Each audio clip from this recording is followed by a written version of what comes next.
Hello বন্ধুরা, good afternoon. আমি এই ব্লগটি এখান থেকেই শুরু করছি। তো বন্ধুরা, আমাদের রান্না বান্না সব শেষ হয়ে গিয়েছে। শেষ হয়ে যাওয়ার পর মনে হলো দুটো শাক তুলি, কিন্তু আজকে রান্না হবে না, কালকে রান্না হবে। তাই দুই জায়ে চুবড়ি হাতে নিয়ে শাক তুলতে এসেছি। এই দেখো, মেজ দিয়ে ওখানে শাক তুলছে। কলমি শাক হয়েছে জমিতে, কলমি শাক তুলছে। কলমি শাক খেতে খুব ভালো লাগে।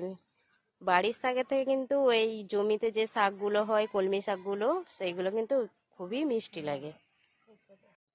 শাক তোলা শেষ হয়ে গিয়েছে, এবার বাড়ির দিকে যাব আমরা। ওই পাশে আর এই দিকে অনেক শাক হয়েছে, তুলেছি আর নয়, অনেক হয়ে গিয়েছে। এটাই হলে সবাইয়ের হয়ে যাবে।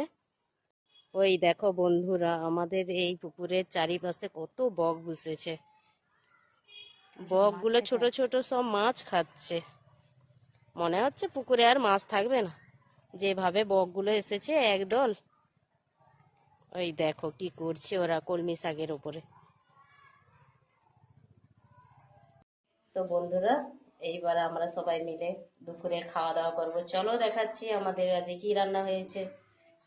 এই দেখো বন্ধুরা, এখানে আছে ভাত, এখানে আছে আলুর বাটি ভাতে, আর এখানে আছে সিম আর গাজর দিয়ে একটা তরকারি, আর এইখানে আছে বাঁধাকপির তরকারি, আর এইখানে আছে কাঁচকলার তরকারি, আর এইখানে আছে মাছের টক ঝাল।